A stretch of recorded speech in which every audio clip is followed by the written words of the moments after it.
सरकार दो आलम अलैहिस्सलाम ने तीन किस्म के लोगों का जिक्र किया। फरमाते हैं कि तीन किस्म के लोग में क़यामत के दिन मेरा चेहरा नहीं देख सकेंगे। नंबर 1, अल-आक़ु लिवालिदैहि, माँ बाप का नाफरमान क़यामत के दिन मेरा चेहरा नहीं देख सकेगा। वसानी तारिकु सुन्नती, दूसरा कौन होगा? मेरी सुन्नत को तर्क करने वाला। वसालिसु, तीसरा मन ज़ुकिरतु इंदहु फलम युसल्ली अलैहि, आका फरमाते वो शख्स जिसके सामने मेरा जिक्र हो और वो मुझ पर दुरूद ना पढ़े। अब आप गौर कीजिए प्यारे इस्लामी भाई, ये तीनों चीजें बड़ी अहम हैं। नौजवान बैठे हैं, मेरी बहनें पर्दे में मुझे सुन रही हैं, ये बयान सोशल मीडिया पर लाइव जा रहा है। ये तीन बातों से हमेशा बचना है। जिन जिन के वालिदैन हयात हैं, कभी उनका दिल न दुखाएं, उनकी दुआएं लें, ये तो जन्नत का सामान है। मगर अनफॉर्चुनेटली माँ बाप के होते हुए भी लोग माँ बाप को तंग कर रहे होते हैं। खुदारा कभी अपने माँ बाप को दुखी ना करें, उनसे दुआएं लें, क्योंकि माँ बाप का नाफरमान आका अलैहिस्सलाम फरमाते हैं जन्नत क़यामत के दिन मेरा चेहरा भी नहीं देख सकेगा। और आप माशाल्लाह अब तो बड़े दिन बड़ी रातें आने वाली है ना। अभी शब महराज है, फिर अगला महीना शब बारात है, रमजान में शब कदर है।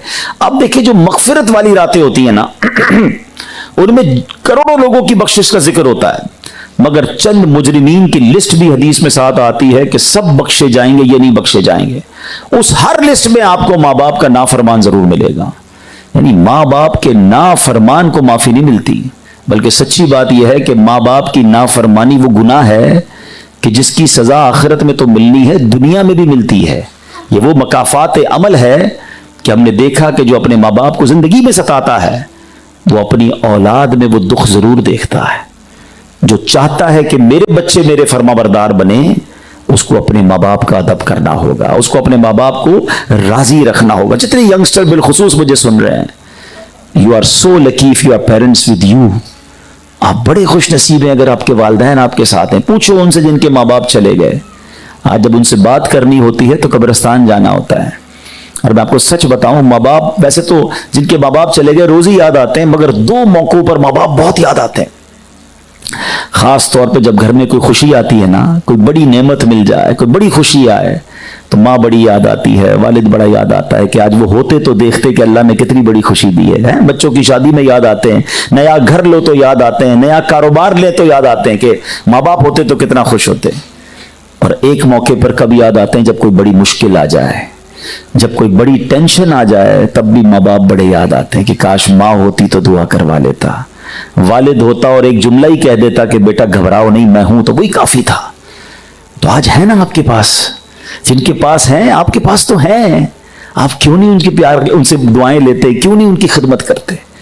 तो माँ बाप का नाफरमान आका फरमाते क़यामत के दिन मेरा चेहरा भी नहीं देख सकेगा।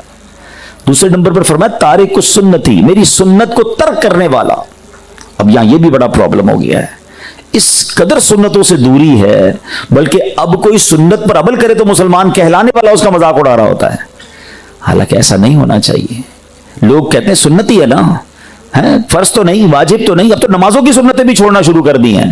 पहले तो मसाइल में पूछते थे कि हजरत ये अमल करना सुन्नत है या फर्ज है, अब तो नमाजों की सुन्नतें भी बहुत सारों ने छोड़ना शुरू कर दी कि भाई सुन्नत ही है। अरे सुन्नत किसकी है, तरीका किसका है?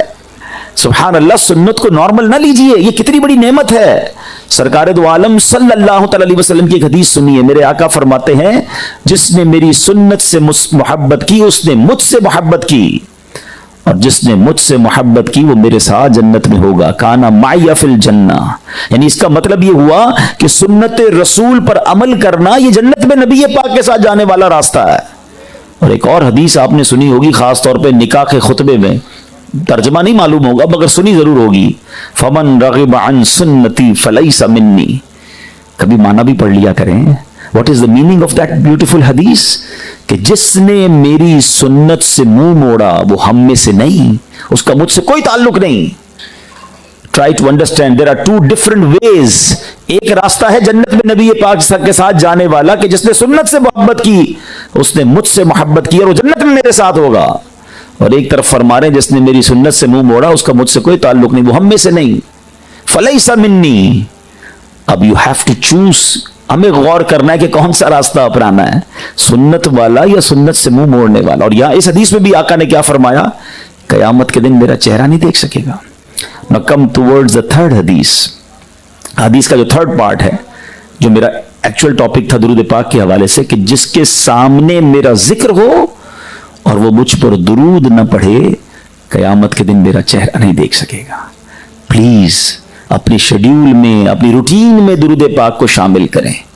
हैं, हमारे पास बहुत सारी चीजों के लिए टाइम है, सोशल मीडिया पे हम घंटों बिता देते हैं, तो दुरूद पाक के लिए भी तो वक्त होना चाहिए, हैं, जिक्र के लिए वक्त होना चाहिए। इतनी आसान नेकी है, यकीन करें ये दुरूद, जिक्र दुरूद, सुभान अल्लाह, विदाउट एनी एफर्ट नेकियों के अंबार लग जाते हैं। जरा मिलकर कहिए सुभान अल्लाह, अब कहिए अल्हम्दुलिल्लाह, अब कहिए अल्लाहु अकबर।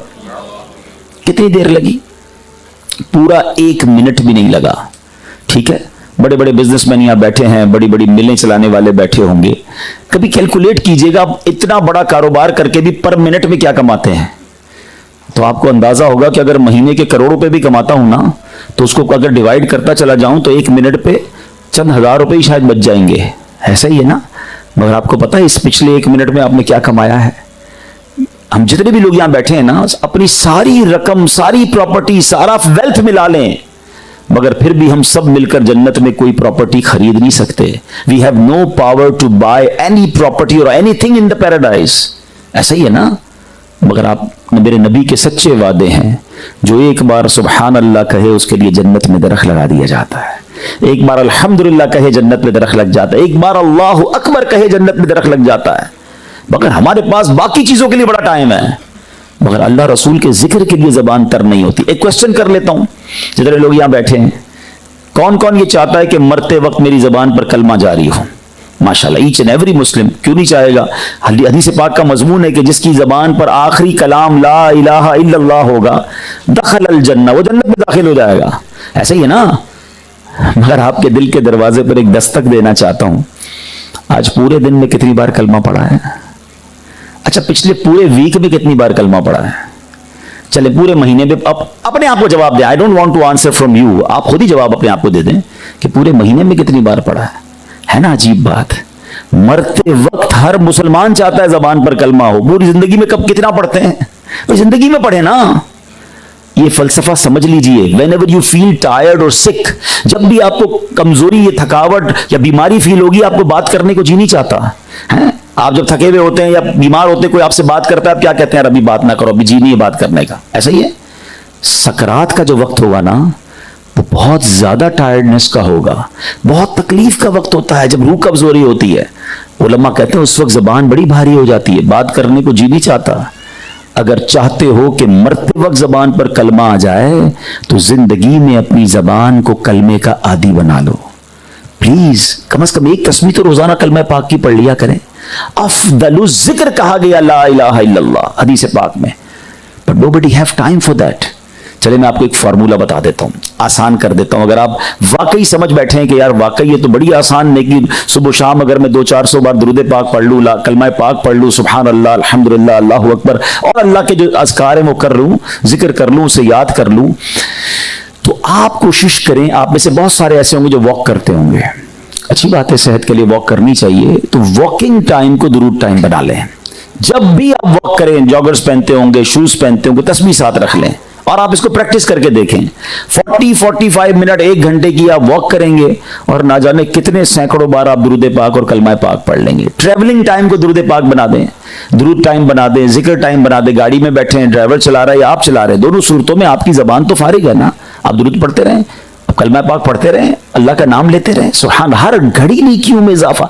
काश ये माइंड सेट बन जाए, जिस तरह कारोबार में इजाफे का हमें ज़हन होता है, हमारी इनकम में इजाफे का ज़हन होता है, काश नेकियों में इजाफे का हमारा जहन बन जाए। तो बहरहाल अल्लाह मुझे भी और आपको भी कसरत से दुरूद पाक पढ़ने की तौफीक अता फरमाए। मोहब्बत के साथ एक बार दुरूद पाक पढ़ लीजिए, सल्लु अलल हबीब सल्लल्लाहु तआला अला मुहम्मद सल्लल्लाहु अलैहि वसल्लम। कुरान मजीद फुरकान हमीद की एक बड़ी कमाल की आयत करीमा है। आज दुनिया में एक फिनोमिना है कि लोग मुझसे मोहब्बत करें, लोगों में मेरी इज्जत होनी चाहिए, लोगों में मेरा फेम होना चाहिए। लोग उसके लिए बाज़ औक़ात लाखों करोड़ों रुपए खर्च भी करते हैं, बाज़ औक़ात ऐसे उल्टे सीधे काम भी करते हैं जिससे फेम मिल जाए, मशहूर हो जाएं, और जिससे लोग जिसकी इज्जत नहीं करते बाज़ औक़ात दिल भी छोटा कर लेता है। आज कुरान से पूछते हैं कि रब के प्यारे कलाम, ये कैसे पॉसिबल है कि लोग हमसे मोहब्बत करें, हमारी इज्जत करें, हमसे प्यार करें? अल्लाह करीम ने कुरान मजीद में इसकी बड़ी खूबसूरत डेफिनेशन बयान कर दी है। हमारा प्रॉब्लम यह है कि हम कुरान से रहनुमाई लेते नहीं है, कुरान को इतना स्टडी करते नहीं है, वरना ये सारा तरीकाकार कुरान में मौजूद है कि लोगों के दिलों में इज्जत कैसे आ सकती है। अल्लाह करीम कुरान मजीद फुरकान हमीद में क्या इरशाद फरमाता है? अल्लाह फरमाता है, जरा गौर से सुनिएगा, अल्लाह करीम की ने जिस कुरान में ये आयत बयान फरमाई ना, इसमें इस कदर जबरदस्त हमारे लिए रहनुमाई है। इरशाद फरमाया, इन्नल्लज़ीना आमनू व आमिलुस्सालिहात, बेशक वो जो ईमान लाए और नेक आमाल किए, सयजअलु लहुमुर रहमानु वुद्दा, अन करीब रहमान उनके लिए मोहब्बत पैदा कर देगा। There are only two conditions, ईमान लाए और नेक काम किए, अल्लाह उनके लिए मोहब्बत पैदा कर देगा, यानी लोगों के दिलों में इज्जत उनके लिए खुद ब खुद पैदा हो जाएगी। हम पहली कंडीशन को तो सारे ही मीट कर रहे हैं, हम सारे ईमान वाले हैं अल्लाह की रहमत से, लेकिन अगली कंडीशन क्या है कि नेक आमाल करे। अब अल्लाह उनके लिए मोहब्बत का इंतजाम कैसे फरमाता है? It's amazing. अगर गौर से हदीस पाक सुनिएगा, अल्लाह के हबीब अलैहिस्सलाम फरमाते, मुस्लिम शरीफ की हदीस है, आप फरमाते जब अल्लाह पाक किसी बंदे से मोहब्बत फरमाता है तो हजरत जिब्राइल को हुक्म देता है, इन्नी उहिब्बु फुलानन फअहिब्बा, फरमाया ए जिब्राइल मैं फुला बंदे से मोहब्बत करता हूं, तुम भी इससे मोहब्बत करो। यानी पहले रब मोहब्बत फरमाता है, फिर फरिश्तों के सरदार को हजरत जिब्राइल को फरमाता है मैं इससे मोहब्बत करता हूं, जिब्राइल तुम इससे मोहब्बत करो। बस जिब्राइल उस बंदे से मोहब्बत करने लग जाते हैं और ये मोहब्बतों का सिलसिला रुकता नहीं। अब अल्लाह फरमाता है सुम्मा युनादी फिस समाई, फिर आसमानों में ये ऐलान कर दिया जाता है, इन्नल्लाह युहिब्बु फुलानन फअहिब्बुहु, कि इस बंदे से अल्लाह मोहब्बत करता है, बेशक आसमान वालों तुम भी इससे मोहब्बत करने लग जाओ। यानी नेक आदमी का शोहरा पहले आसमानों पर हो जाता है, पहले अल्लाह उसके फरिश्ते मोहब्बत करते हैं, फिर उसके बाद क्या होता है? हदीस पाक में आता है सुम्मा युदअु लहुल कबूल फिल अर्द, फिर जमीन में उस बंदे की मकबूलियत रख दी जाती है। अब लोगों के दिल उसकी तरफ माइल होना शुरू हो जाते हैं। जो आज दुनिया में अल्लाह वालों की इज्जत है ना, अल्लाह के नेक बंदों की जो इज्जत है, ये बंदों के दिलों में रब ने डाली है। पहले वो आसमानों पर मशहूर होते हैं, फिर अल्लाह लोगों के दिलों में उनकी मोहब्बत डालता है। अब यहाँ ये फिनोमिना समझना होगा। हम समझते हैं जनाब कि हम अपने तौर पर पैसे खर्च करके या जनाब सोशल मीडिया को यूज करके, थोड़ा ताकत यूज करके, किसी तरह किसी कमेटी, किसी सियासत, किसी मीडिया में जाकर हम मशहूर हो जाएंगे। याद रखिए, दो चीजें याद रखिएगा, शोहरत और है और इज्जत और है, मोहब्बत और है। शोहरत की अगर बात की जाए तो शैतान से ज्यादा कौन मशहूर है? इब्लीस तो शायद सारी दुनिया में सबसे फेम पर्सनालिटी होगा, क्योंकि मुसलमान क्या सारी दुनिया के हर मजहब उसे जानता है। अच्छा, फिरौन क्या कम मशहूर है? हामान क्या कम मशहूर है? बड़े बड़े नाफरमान अल्लाह के आए जो मशहूर बहुत हैं, मगर इज्जत नहीं है, लोगों के दिलों में मोहब्बत नहीं। इन दो बातों को बड़ा जरूरी है समझना। मगर आज हाल यह है कि जनाब आजकल तो शख्सियत को तोला इस बात पर जाता है कि इसके कितने फॉलोवर्स हैं, इसके कितने लाइक हैं, सोशल मीडिया पे इसका क्या मकाम है, जनाब इलाके में इसको कितने लोग जानते हैं। जानते तो हैं, मगर किस उन्वान से जानते हैं? अगर कोई नाच गाकर, ढोल तमाशे करके, हराम करके अगर वो मशहूर है तो उस मशहूरी का क्या करना है? अल्लाह ताला अपने नेक बंदों की दिलों में इज्जत ऐसी डाल देता है कि लोग उनकी तरफ माइल हो जाते हैं। और सुभान अल्लाह, वो लोग दुनिया से भी जब चले जाएं तो उनके मज़ारात पर भी लोगों का तांता बंधा रहता है। मुझे बताइए ना, आज सोशल मीडिया के जरिए कितना क्रिटिसाइज किया जाता है कि मज़ार औलिया पे नहीं जाना चाहिए, वहां जनाब गलत चीजें होती हैं, वहां गलत काम होते हैं।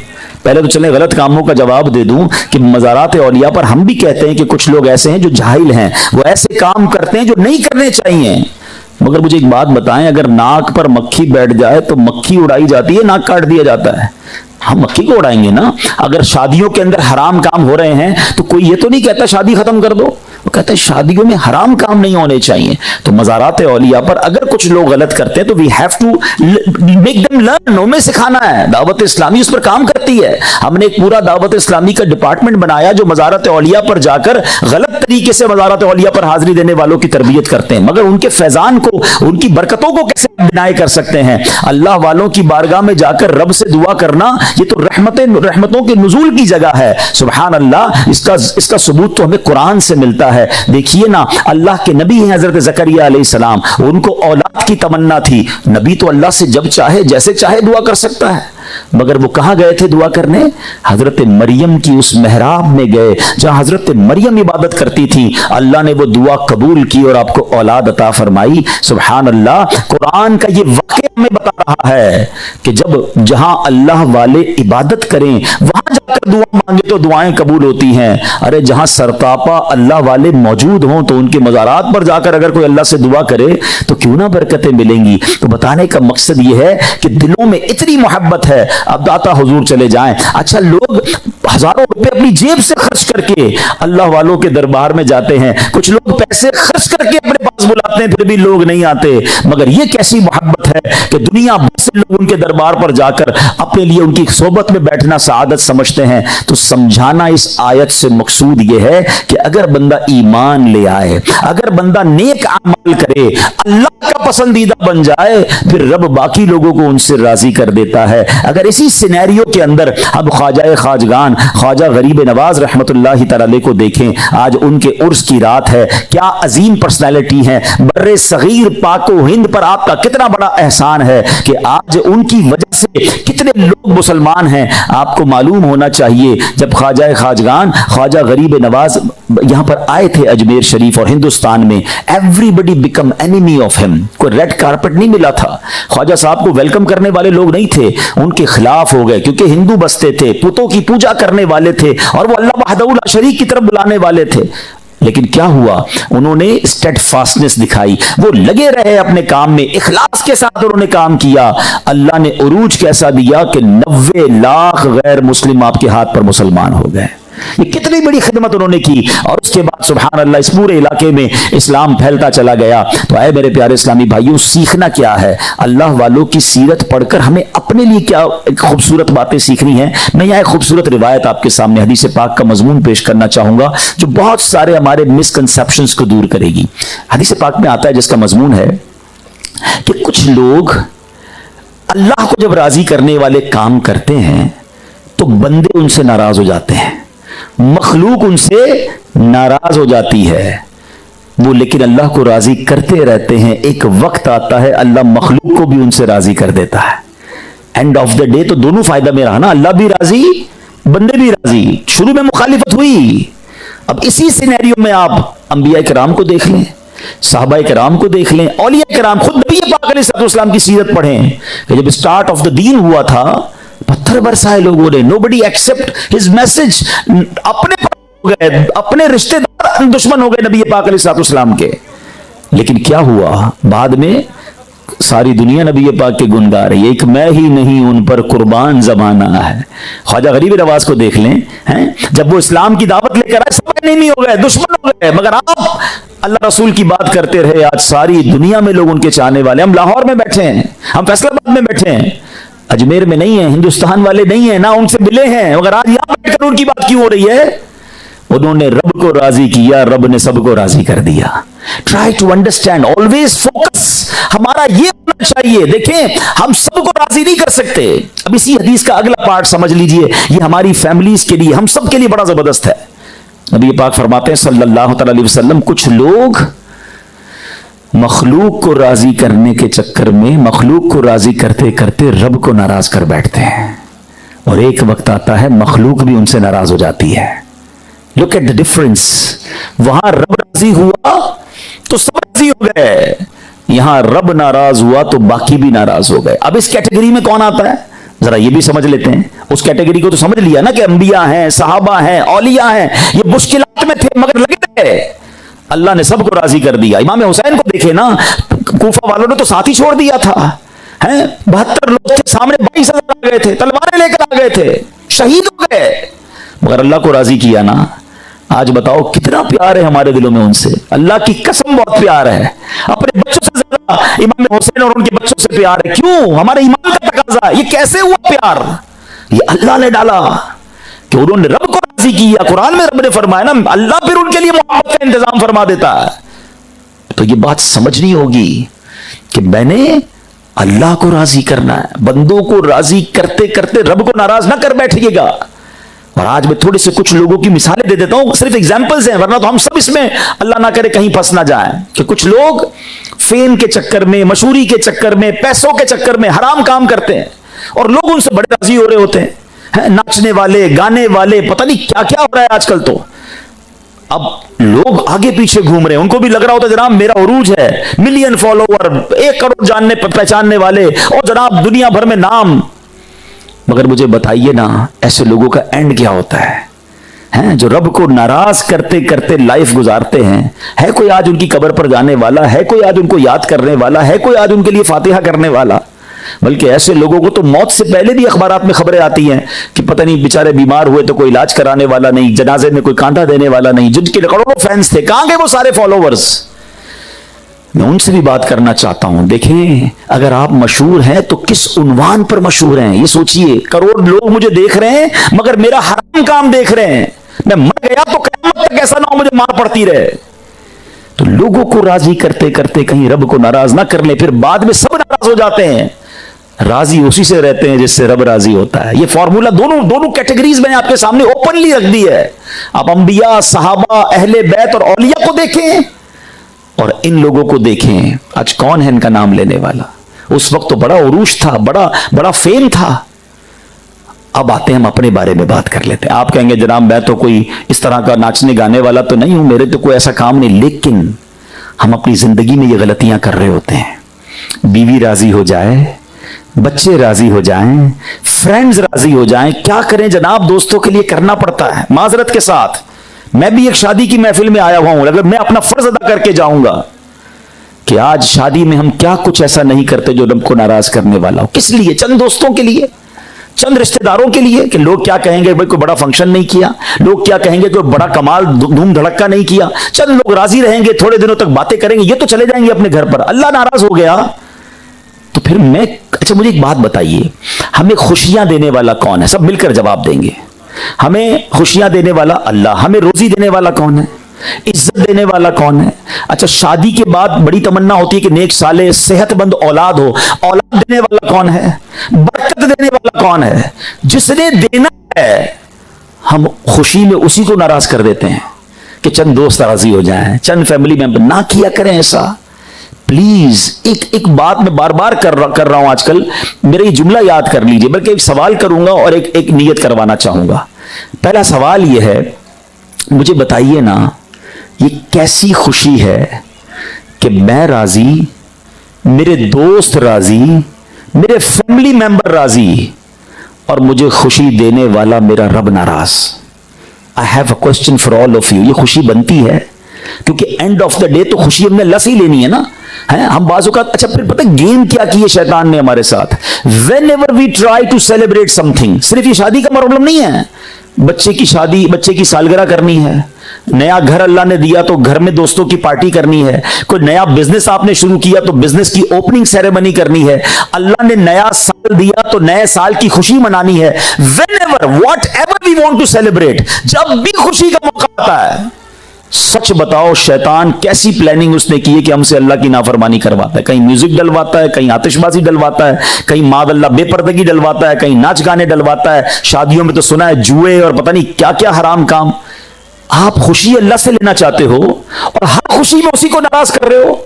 और लोग हमें कहते हैं, हमारे पास आते हैं, यार हजरत बहुत बड़ी दावतें की, बहुत बड़े खर्चे किए शादी में और मेरे बच्चे शादी के बाद खुश नहीं है। बड़ा बिजनेस में बड़ा जबरदस्त ओपनिंग सेरेमनी की लेकिन बिजनेस में बरकत नहीं है। हजरत नया घर जब से लिया है घर में सुकून नहीं है। हजरत पता नहीं क्या हो गया है। अरे भाई, तुमने हर खुशी में तो अल्लाह को नाराज किया है। अक्लमंदी ये है कि अल्लाह अताएं बढ़ाए तो हम सजदे बढ़ाएं, हम सदके बढ़ाएं, हम शुक्र बढ़ाएं। मगर ये शैतान हमसे ये गेम करवा रहा है। अगेन ट्राई टू अंडरस्टैंड, बंदों को राजी करने के लिए रब को नाराज ना करना। मैं एक छोटी सी नियत करवाना चाहता हूं, कोई एक भी मान लेगा चले मेरा आना वसूल हो जाएगा, मेरा काम अजान देना है, मौजिन का काम अजान देना है, नमाज पढ़ने कोई आए ना आए। मैं अपनी बात आज करके जाता हूं कि मुझे ये बताइए, आज नियत कर लो प्लीज। आप अपनी खुशियों को अगर मल्टीप्लाई करना चाहते हो ना, आप अपनी खुशियों को बाकी देखना चाहते हो, एक नियत करें कि मैं जब जब खुशी मनाऊंगा ना, मैं ऐसे खुशी मनाऊंगा कि मैं भी राजी, मेरे घर वाले भी राजी और मुझे खुशियां देने वाला मेरा रब भी राजी। हाँ, खुशियां मनाना मना नहीं इस्लाम में, very beautiful and flexible religion. आप अच्छे कपड़े पहने, अच्छे खाने खाएं, दोस्तों को बुलाएं, बहुत अच्छी बात है, मगर कम से कम हमारी एक बाउंड्री है, उस बाउंड्री से बाहर ना निकलें। अल्लाह को नाराज करने वाला काम ना करें। बाकी आप मनाएं खुशियां, किसने मना किया है? फिर देखें वो रब कैसे बरकतें डाल देता है। कुरान में उसका वादा है, if you want to multiply your bounties, अपनी नेमतों को बढ़ाना चाहते हो ना, कुरान की आयत का जुज सुन ले। अल्लाह फरमाता है ल इन शकरतुम ल अज़ीदन्नकुम, तुम मेरा शुक्र अदा करो मैं तुम्हें और अता करूंगा। शुक्र तो इतना है कि हम हैरान हो जाते हैं कि किस किस बात का शुक्र अदा करें। सर से पांव तक नेमतों में डूबे हुए हैं। अब आइए, कहते हैं ना बड़ों की बातें भी बड़ी होती हैं। ख्वाजा गरीब नवाज की जो सेइंग्स, आपके जो फरमान थे ना, अमेजिंग। वो थोड़ी पंजाबी में कहते हैं ना कि गली मुका दी, वो चंद जुमलों में ही आप बड़ी कमाल की बात फरमाया करते थे। तो ख्वाजा गरीब नवाज रहमतुल्लाह तआला अलैह कि मैं 2-3 फरामीन सुनाता हूँ, आप सुने, अब ईमान ताज़ा हो जाएगा। आप रहमतुल्लाह तआला अलैह का एक बड़ा प्यारा फरमान है कि आप फरमाते जो बंदा, नमाज एक राज की बात है जो बंदा अपने परवरदिगार से कहता है। चुनांचे हदीस पाक में आया, इन्नल मुसल्ली युनाजी रब्बहू, नमाज पढ़ने वाला अपने परवरदिगार से राज की बात कहता है। हाँ, बदकिस्मती यह है कि लोग नमाज नहीं पढ़ रहे। नमाज एक्चुअली अल्लाह की बारगाह में हाजिरी है। अव्वल तो मस्जिद जाते नहीं है, बाजमात नमाज, आम अकेले नमाज पढ़ने से 25 टाइम, एक रिवायत के मुताबिक 27 टाइम ज्यादा है। और मस्जिद जाएं तो फिर बैठा करें मस्जिद में, है अल्लाह का घर है ना। और सुभान अल्लाह, जब वहां जाएं तो रब से बातें किया करें। आपको पता है अल्लाह से बात करना कितना आसान है। दुनिया के बड़े बड़े लोगों से बात करने के लिए we need appointment, we need any interpreter with us. हमारे दरमियान कोई बीच में बात करने वाला चाहिए, कोई ट्रांसलेटर भी बाजों का चाहिए होता है। मगर जिसने सारी कायनात बनाई है, कोई ट्रांसलेटर नहीं चाहिए, कोई बीच में सेक्रेटरी नहीं चाहिए। जब चाहे आप अल्लाह से बात कर सकते हैं। कैसे? मौला अली से पूछे ना, वो कहते हैं जब मेरा जी चाहता है मैं अल्लाह से बात करूं, मैं दुआ करने लग जाता हूं, और जब जी चाहता है रब मुझसे बात करे, मैं कुरान पढ़ने लग जाता हूं। अब आप गौर करें प्यारे इस्लामी भाइयों, इतना आसान है अल्लाह से बात करना, मगर सबसे बात करने का टाइम है, रब से बात करने का टाइम नहीं है। तो मस्जिद में बैठकर, अकेले में भी घर में बैठकर हाथ उठाकर अल्लाह से बातें किया करें, दिल की बातें उसे बताएं। वो करीम है, वो रहीम है, वो दिलों के हाल जानता है। आपकी बड़ी से बड़ी मुश्किल हल हो जाएगी। तो क्या फरमाया, नमाज एक राज है जो बंदा अपने रब से करता है, वो बातें करता है। तो नमाज की पाबंदी करें। और अब एक खूबसूरत फरमान, आखिरी बात मैं करने जा रहा हूं, मगर मैं इसमें आप सबकी तवज्जो चाहूंगा। ख्वाजा साहब फरमाते हैं कि अल्लाह का दोस्त कौन होता है जिसमें ये 3 खूबियां हों। अगर आप और मैं अल्लाह का दोस्त बनना चाहते हैं, इससे बड़ी अच्छी क्या बात होगी कि रब से ही दोस्ती हो जाए। आज बंदे कहते हैं ना मेरी फलां से दोस्ती है, फलां बड़ा आदमी नहीं, उससे बड़े अच्छे ताल्लुकात हैं अपने, मसला नहीं है, कोई मसला हो तो बता देना। जिसकी अल्लाह से ही दोस्ती हो जाए, खालिक के कायनात से दोस्ती हो जाए, फिर तो सारे मैटर सॉल्व हो जाएंगे ना। तो ये 3 बातें याद कर लीजिए। ख्वाजा साहब फरमाते हैं जो खुदा का दोस्त होता है उसके अंदर 3 खूबियां होती हैं। और एक जुमले में कमाल की बात, कहते हैं ना कूजे में दरिया को बंद किया आपने। आप फरमाते हैं सखावत दरिया जैसी, शफकत आफताब की तरह, और फरमाते हैं तवाज़ो यानी आजजी जमीन जैसी। अब जरा गौर कर लीजिए, हमने शफकत और सखावत कैसी करनी है। वो कह रहे हैं कि जैसे दरिया होता है। अब आप गौर करें कि दरिया क्या होता है।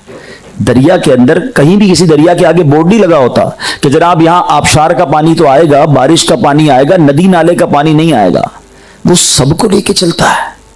और अगर आप अपने कारोबार में, अपनी फैमिली में, अपनी जिंदगी में कोई बड़ा काम करना चाहते हैं, इवन दीन का बड़ा काम करना चाहते हैं, तो अपने दिल को दरिया जैसा बनाएं।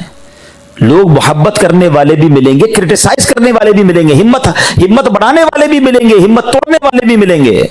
मगर वो लोग जो छोटी छोटी बातों पर हिम्मत तोड़ दें कि नहीं यार भलाई का जमाना नहीं है, कोई साथ तो दे नहीं रहा, लोग भलाई छोड़ देते हैं। नहीं, if you want to do big work, अपने हार्ट को, अपने दिल को बड़ा कीजिए। क्रिटिसिज्म होता रहेगा। ये तो नबी पाक की सीरत से उठाकर देखे ना, हर दौर में अल्लाह वालों को सताया गया। इवन बिजनेस के अंदर भी आप कोई नया बिजनेस शुरू करेंगे, कोई नई फील्ड में जाएंगे, आपको बहुत सारे लोग मिलेंगे जो हिम्मत तोड़ेंगे। कामयाब वही होते हैं जो हिम्मत वाले होते हैं, जो बड़े दिल वाले होते हैं। तो दिल कैसा होना चाहिए? दरिया जैसा होना चाहिए, सबको लेकर चले। हाँ, फिर ख्वाजा साहब फरमाते जो दोस्त होता है अल्लाह का, वो क्या होता है, उसकी शफकत आफताब जैसी होती है। अभी शफकत आफताब जैसी क्या है? सूरज सुबह निकलता, आफताब कहते हैं सूरज को, तो सूरज जब सुबह निकलता है तो कभी आपने देखा कि सूरज ये डिसाइड करे कि जनाब आज मुसलमानों को रोशनी देनी है, गैर मुस्लिमों को नहीं देनी है, पहाड़ों और रेगिस्तानों को नहीं देनी, सिर्फ आबादियों को देनी है। वो सबको यकसा रोशनी देता है ना। हमारी शफकतें, हमारा अखलाक भी सबके लिए इक्वल होना चाहिए, मगर आज हाल डिफरेंट है। आज हमारी मोहब्बतें अपने लेवल के लोगों के साथ तो बड़ी जबरदस्त हैं, मगर गरीबों के लिए हमारे पास टाइम नहीं है। क्या वही अंदाज हम अपने मुलाजिमीन के साथ, अपने गरीब रिश्तेदारों के साथ अपनाते हैं? और कीजिए ना, शफकत आफताब जैसी। हाँ, सबसे ज्यादा हमारे अखलाक का हकदार कौन है? सरकार दो आलम अलैहिस्सलाम फरमाते तुम में से बेहतरीन वो है जो अपने घर वालों के साथ बेहतरीन है। मुझे बताइए ना, क्या हम अपने घर वालों के साथ बेहतरीन हैं? कुछ लोग जनाब अपने कस्टमर्स के साथ, अपने दोस्तों के साथ तो बड़े बाअखलाक होते हैं, मगर घर जाकर वो शेर बब्बर बन जाते हैं। हाँ, कुछ लोग तो घर में जाए तो घर में टेंशन हो जाती है, खाना टाइम पे नहीं देंगे तो प्रॉब्लम हो जाएगी, कपड़े टाइम पे इस्त्री नहीं होंगे तो खैर नहीं है, साहब का मूड ठीक नहीं है। हम घर के अंदर क्यों इस तरह का बर्ताव रखते हैं? हमें नबी पाक ने फरमाया मैं तुम सबसे ज्यादा अपने घर वालों के लिए बेहतरीन हूं। मजा ये आए कि मैं घर में जाऊं तो एवरीबॉडी बिकम रिलैक्स, मजा आना चाहिए लोगों को कि हमारे घर का फैमिली मेंबर आया है। मगर कुछ लोग वाकई ऐसे हैं, जब घर में जाते हैं तो घर वालों में टेंशन हो जाती है, क्योंकि उनको ऐसा लगता है मैं ऑफिस में बॉस हूं तो घर में भी बॉस हूं। हजरत उमर रदी अल्लाह तआला फरमाते हैं बंदा बाहर मर्दों की तरह रहे और घर में जाके बच्चों की तरह हो जाए। घर में घर वालों के साथ रहना है। सरकार दो आलम अलैहिस्सलाम सहाबा की तरबियत भी फरमाते थे, और घर जाते तो हसनैन करीमैन को कांधे पर भी बिठाते थे। कितना सॉफ्ट कॉर्नर था, कितना सॉफ्ट स्टाइल था। तो शफकत आफताब जैसी, सबके साथ यकसा बर्ताव होना चाहिए। लेकिन आज लोगों के दिलों में बड़ा प्राउड आ गया है। प्लीज कभी अपने दिल में जो है ना तकब्बुर ना आने दीजिए, क्योंकि ख्वाजा साहब ने जो अगली बात फरमाई है ना, आजिज़ी जमीन जैसी। हम सब इस वक्त किस पे बैठे हुए हैं? हम सब इस वक्त जमीन पर बैठे हैं। जमीन हमारे पैरों के नीचे है, कैसी बिछी हुई है। तो आजिज़ी ऐसी होनी चाहिए कि इंसान आजिज़ी का पैकर हो। तकब्बुर अल्लाह को पसंद नहीं है। इस यूनिवर्स में सबसे पहला गुनाह क्या हुआ था? Try to understand. Very very first sin which committed on this universe, वो क्या था? वो तकब्बुर ही तो था। शैतान ने किया था ना, हजरत आदम को सजदा करने से इनकार कर दिया था। और क्या कहा था? ये जुमला याद रखिएगा, ये बड़ी जरूरी है इस बात को याद रखना। उसने कहा था अना खैरुम मिन, अल्लाह मैं इससे बेहतर हूं।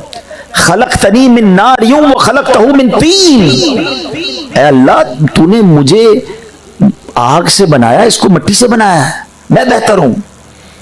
याद रखिएगा, शैतान पहले से ही अल्लाह का नाफरमान नहीं था। उसका नाम अज़ाज़ील था, फरिश्तों का उस्ताद था, हजारों साल इबादत की थी। बट एक बार उसने तकब्बुर किया, उसके चेहरे का नूर छीन लिया गया और उसको अल्लाह ने अपने दरबार से निकाल दिया। अब जरा गौर कीजिए, जो एक बार तकब्बुर करे उसका यह हाल है, जो रोजाना तकब्बुर करे उसका क्या हाल होगा? क्या हमारे लोग नहीं कहते होते कि मैं बेहतर हूं, पैसे वाला हूं, ये गरीब है, मैं ताकतवर हूं, ये कमजोर है, मैं खूबसूरत हूं, इसके चेहरा खूबसूरत नहीं है, मैं ताकतवर हूं, मेरे पास इख्तिदार है, इसके पास तो है ही कुछ नहीं। जनाब, सिर्फ माल तकब्बुर नहीं लाता, हुस्न भी तकब्बुर लाता है, ताकत भी तकब्बुर लाती है, और मैं आपको अजीब बात बताऊं, इल्म भी तकब्बुर लाता है। लोग कहते हैं नजर आते हैं मैं पढ़ा लिखा, मेरे पास इल्म, ये तो जाहिल है। और जनाब, इबादत भी तकब्बुर लाती है।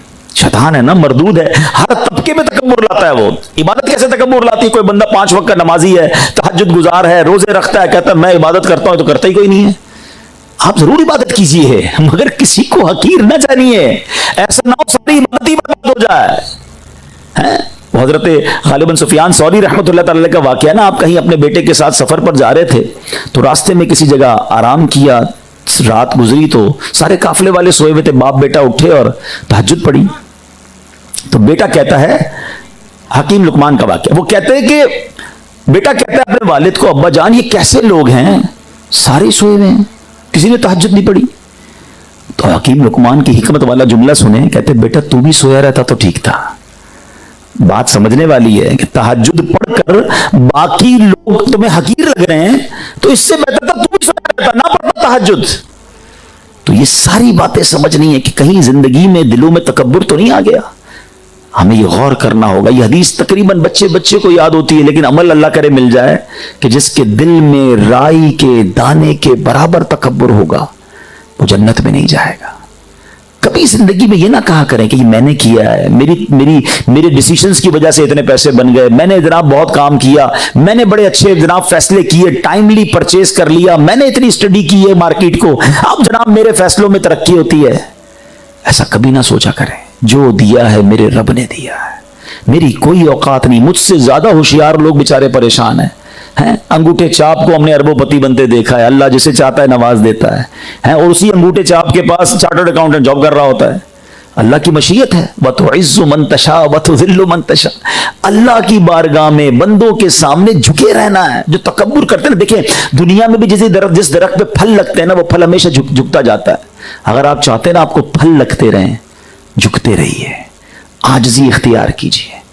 अब इसके बहुत सारे तरीके उलमा ने लिखे कि हम अगर दिल से ये तकब्बुर खत्म करना चाहते हैं ना, तो कभी कभी गरीबों के साथ बैठकर खाना खाएं।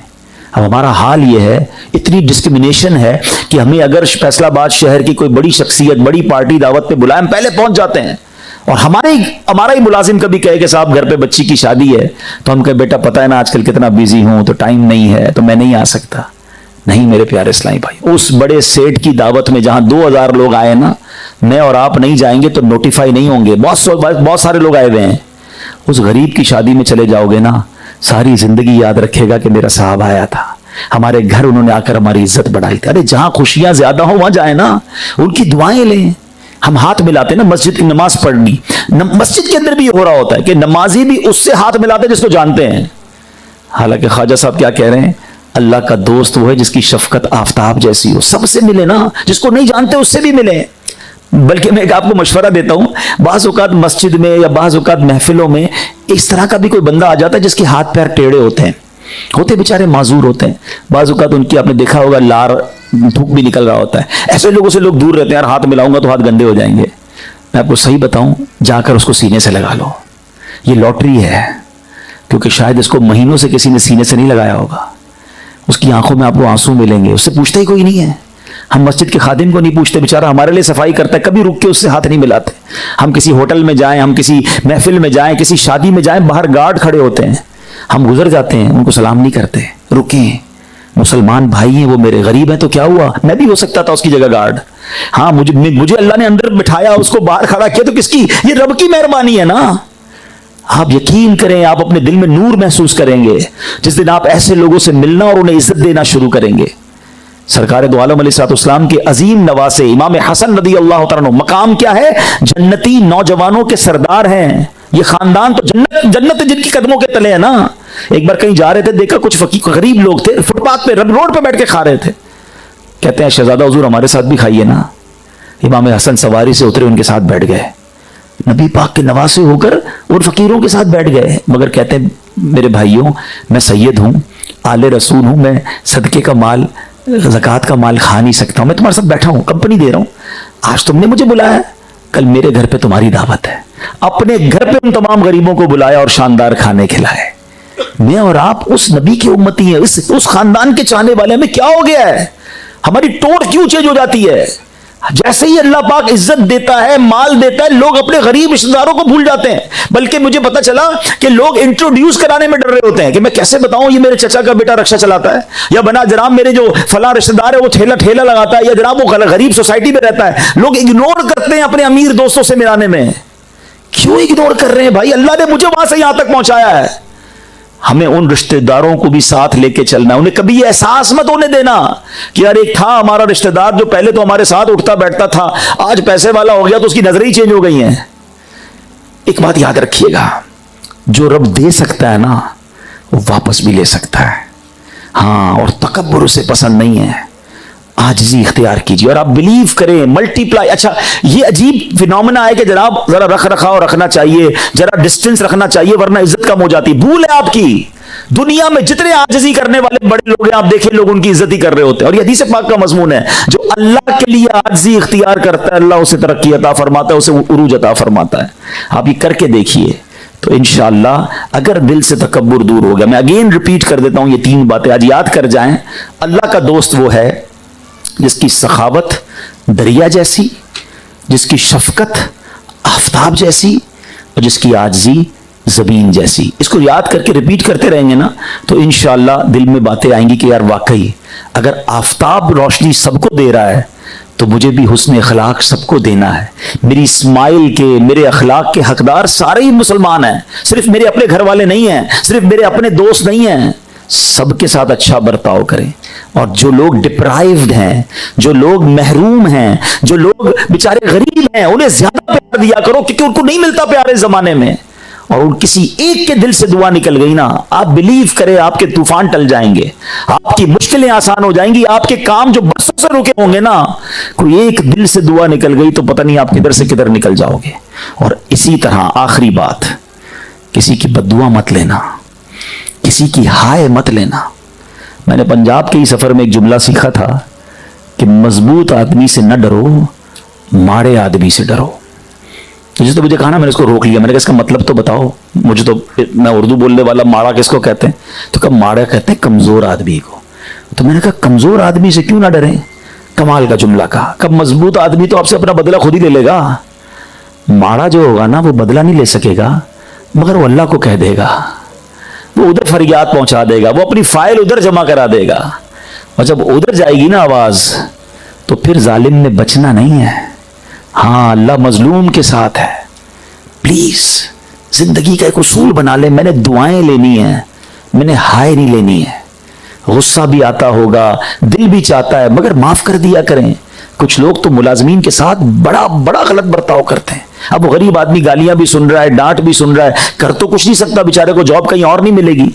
कराची में एक साहब मिले मुझे, पता नहीं बातों बातों में मैंने पूछ लिया आपकी सैलरी कितनी है, पुराने जानने वाले थे, अच्छी सैलरी बताई। तो मैंने कहा सैलरी तो माशाल्लाह अच्छी है। मिसाल के तौर पर उन्होंने कहा 80,000 रुपये सैलरी है। तो पता उसने क्या कहा?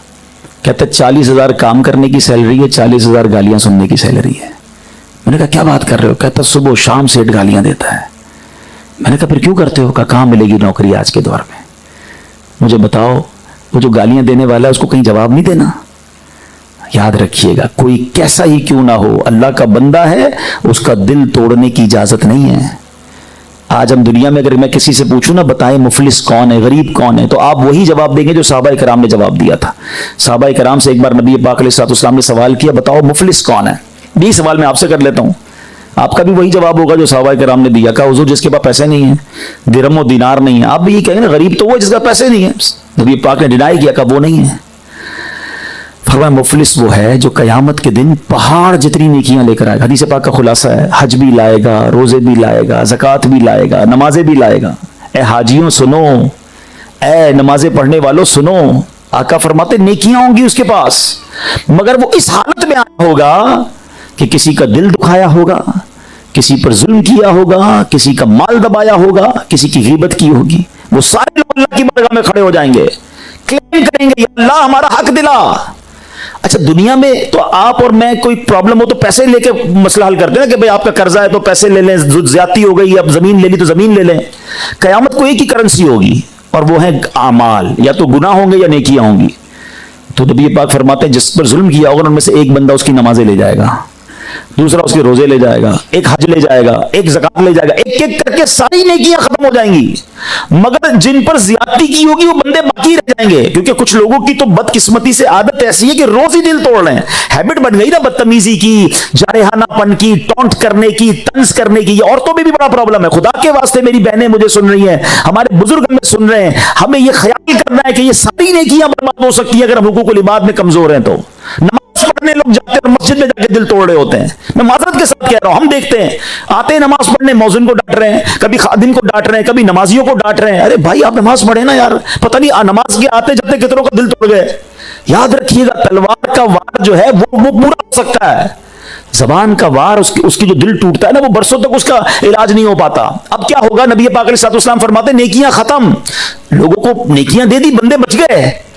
अल्लाह तो इंसाफ करने वाला है ना, वहां ये तो ऐलान नहीं होगा कि इसके बाद जितनी नेकियां थी तुम्हें दे दी, बाकी लोग फ्री। नहीं, इरशाद होगा कि अब उन मजलूमों के गुनाह इस जालिम के सर पे डाले जाएंगे, जो नमाजें पढ़कर गया होगा, जो रोजे रखकर गया होगा।